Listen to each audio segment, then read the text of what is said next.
Assalamualaikum warahmatullahi wabarakatuh. Iblis merupakan musuh abadi manusia hingga hari kiamat, yang senantiasa menggoda dan menyesatkan Bani Adam.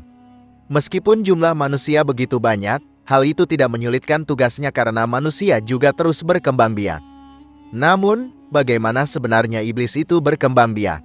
Dan di mana letak pasukannya yang begitu banyak? Pertanyaan-pertanyaan ini membawa kita pada pertimbangan apakah iblis termasuk dalam golongan jin ataukah malaikat. Saksikan video ini sampai akhir. Apakah iblis adalah malaikat atau jin?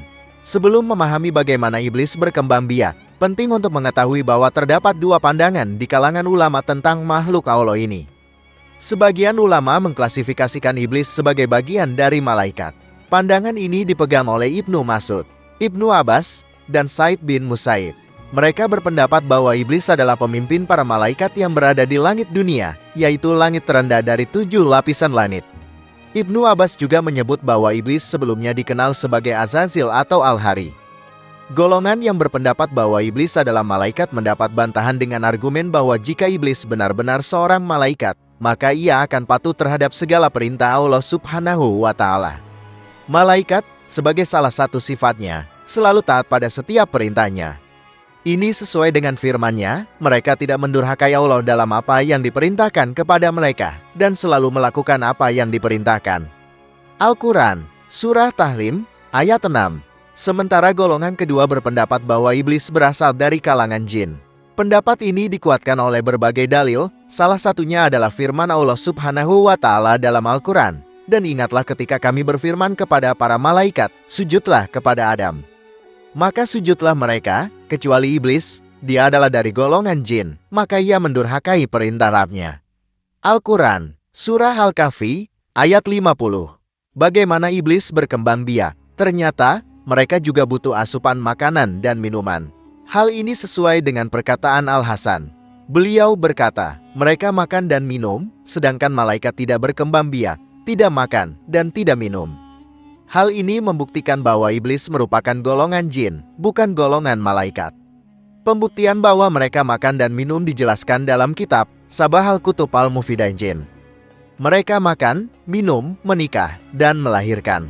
Perkembangan jin dan manusia jika dibandingkan adalah 9:1. Hal ini sesuai dengan perkataan Abdullah Umar.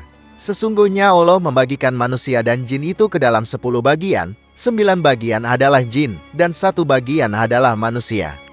Tidak seorang pun manusia yang melahirkan seorang anak kecuali jin melahirkan 9 anak. Hadits riwayat Ibnu Abdil Bar, Ibnu Jarir, Hakim, dan Ibnu Abi Hatim. Jika melihat perbandingannya, tentu saja jumlah mereka lebih banyak daripada manusia. Dalam penjelasan lain, dijelaskan bahwa jin, khususnya iblis, berkembang biak dengan cara yang lain. Iblis menghasilkan keturunannya dengan cara bertelur. Hal ini sesuai perkataan Ibnu Abbas. Ketika iblis diturunkan di bumi, dia menikahi dirinya sendiri dan membuahkan 4 telur yang terpisah di setiap sudut bumi.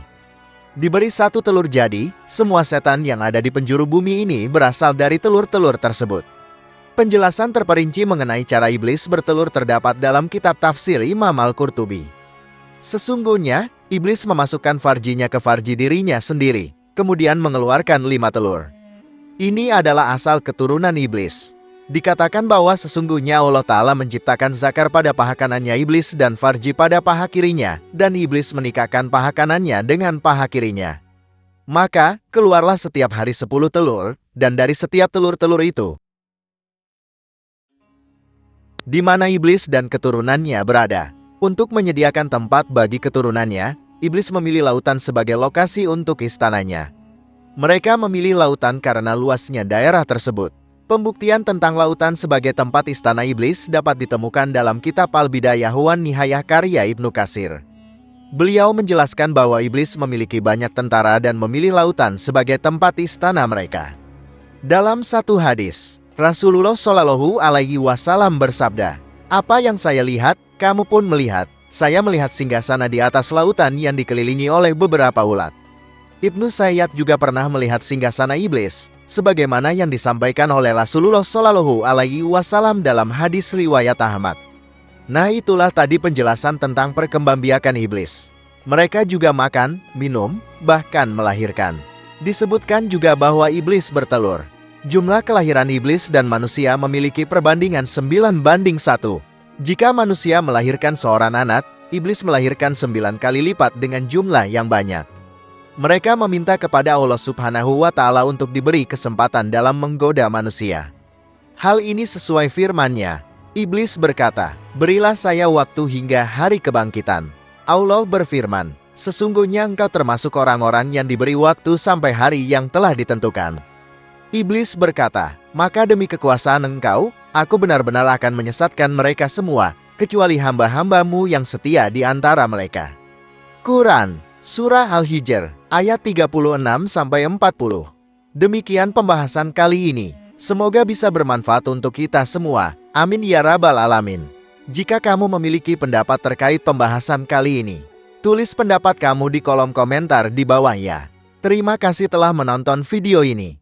Jika kamu menyukai konten ini, jangan lupa untuk like, share, dan subscribe ya. Terima kasih dan sampai jumpa dalam video berikutnya.